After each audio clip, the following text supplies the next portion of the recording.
Existem lugares onde você não precisa conhecer ninguém para entender que existe uma paixão em comum. Hoje eu vim para Bicester para conhecer uma das grandes paixões britânicas, carros.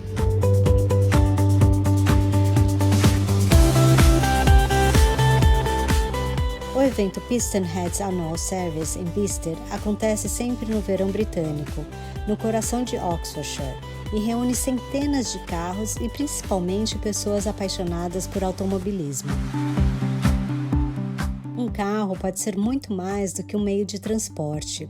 Ele representa uma história, um estilo de vida e personalidade, e muitas vezes carrega memórias que continuam viajando com a gente.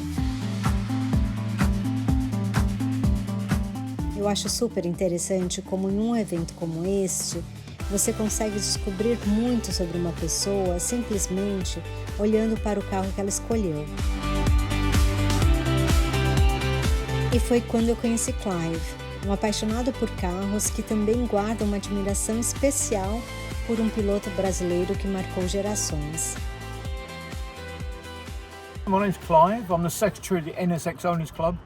And I've had this NSX, my own NSX, for 30 years this year, so I bought it in 1996. I was a massive Ayrton Senna fan all through his Formula One career. It broke my heart when he crashed in 1994. And because he helped Honda develop the NSX in 1988 and 89, I thought one day I want to buy an NSX. And soon after he passed, I decided that I'm going to find an NSX. It took me 2 years to find this car. After looking at 2 or 3 others, I decided in '96 to buy this one. Ayrton helped Honda develop the prototype NSX. The main thing he told them to do is stiffen the chassis after driving it by 50% and put small wheels, 15-inch and 16-inch on the back to make it feel like a go-kart. And when I've got the original wheels, when the much smaller wheels are put on, you can feel what he was driving at. You can feel the nuance in the road. You can actually feel every nuance. It's fantastic. There's no power steering on the car, which makes it even more of a feel back. But you can see where Ayrton was going. The chassis is very stiff, and because of that, it handles beautifully. It's one of the world's finest handling sports cars. When I bought the car in '96, I never envisaged keeping it longer than 2 or 3 years. I thought I'd buy it, get it out of the system, but I fell in love with it. And I've actually driven Ayrton Senna's personal car, his red car and his black car he had in Portugal. I was privileged enough to have driven those cars, and it had his DNA on the steering wheel. Although it was only very short drives, I did this. But because of that, and because the car is a unique piece of driving experience, if you drove it, you realise it's the sort of car you just don't want to give up. So I'm now nearing 70, and I don't want to sell the car. I can't see myself ever selling it. It was a pleasure to buy. It was a pleasure to keep, and now it's a treasure to keep. You're right. I admired him in every Grand Prix he was in. I was always expecting him to win, and if he didn't win, he always put himself out there to win, which is incredible in a driver. And he was such a real person. He had such feeling for people and feeling for the car. You could tell the type of person he was. I mean, you can see on the flag behind me, Ayrton Senna washing a car. This day and age, can you see a Formula One driver washing his own car? I cannot see this. But I know it's a different era, but he's just a lovely person in the way he comes across.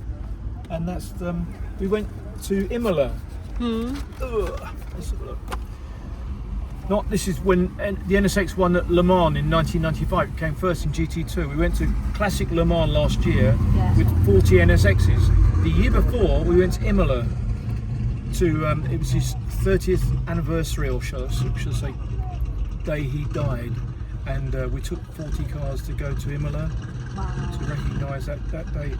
Wow. And this car was, I like to think it was one of the stars of the show. People loved it because of the Ayrton Senna tribute. His legacy will live forever, and this car, I think, is part of him. I honestly do feel that NSX will always have the iconic attachment to Ayrton Senna, the GOAT, the greatest of all time.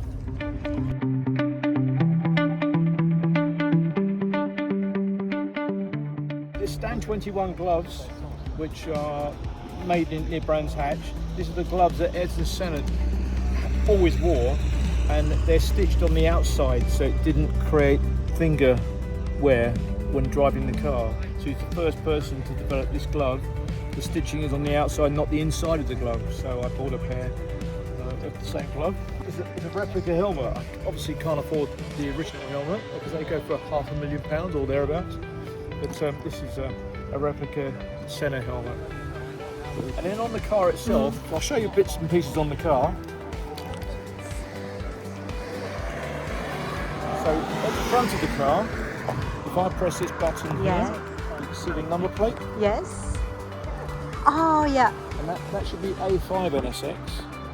Change the 5 into an S. Yeah. That's Ayrton Senna NSX. Okay.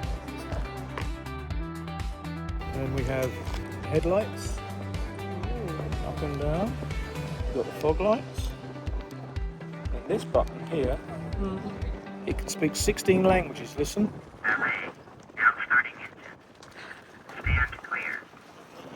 And when you come round the back, you know it's running because the side lights are lit all around the car. But if you come round the back,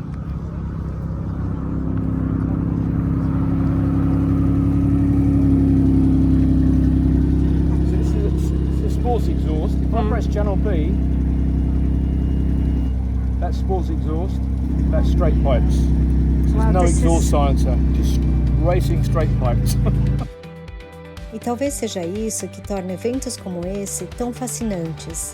Você encontra pessoas de diferentes gerações, com histórias e experiências completamente distintas, mas unidas por uma mesma paixão.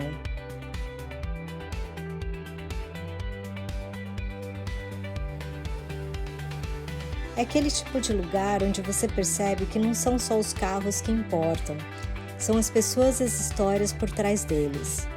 E talvez seja isso que eu mais gosto na Inglaterra. Você encontra história em todo lugar, mas ela continua viva, fazendo parte do dia a dia e ganhando novos significados.